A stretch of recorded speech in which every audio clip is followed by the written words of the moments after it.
मोहम्मद हुसैन से उसके घर जब मिलने गया तो वो अपनी बेटी के साथ गली किनारे इंतज़ार कर रहा था।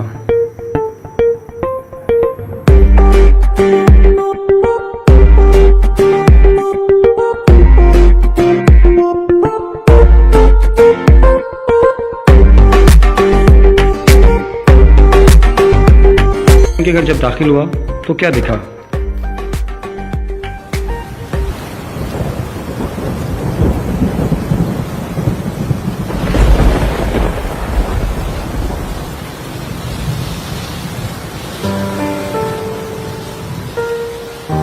एक तरफ खाली बर्तन तो दूसरी तरफ बूढ़ी माँ नजरें बिछाए जैसे किसी खुशी का इंतज़ार कर रही हो। हालात ऐसे कि हर तरफ मुफलसी ही मुफलसी। बिलाखिर मोहम्मद इकबाल से मुलाकात हुई जो इस सारे सामान का मालिक था। उसने अपनी निगरानी में मोहम्मद हुसैन को सारा सामान गिनवाया। इन दोनों के दरमियान एक हल्फिया मुआहदा हुआ जिसमें मोहम्मद इकबाल ने 4000 रुपये के एवज़ सारा सामान और अड्डा मोहम्मद हुसैन के नाम कर दिया। अब जो कुछ है अंदर इनका है, जगह और सामान सारा सब इनका है। हाँ ये वारस है उसके।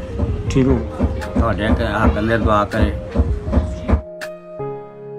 लेकिन ठीक है नहीं तुसी अपनी जितनी चीज़ें लेनिया कमियां वो कोशिश करनी कि ज़्यादा पा के सारा सामान ही आएगा। तुम सामान ले आके अपना ठीक है तीन अड्डे में अपना फुल करना है। ठीक है आज मुझे खुशी हो रही है कि मैं मोहम्मद हुसैन साहब के घर में हूँ।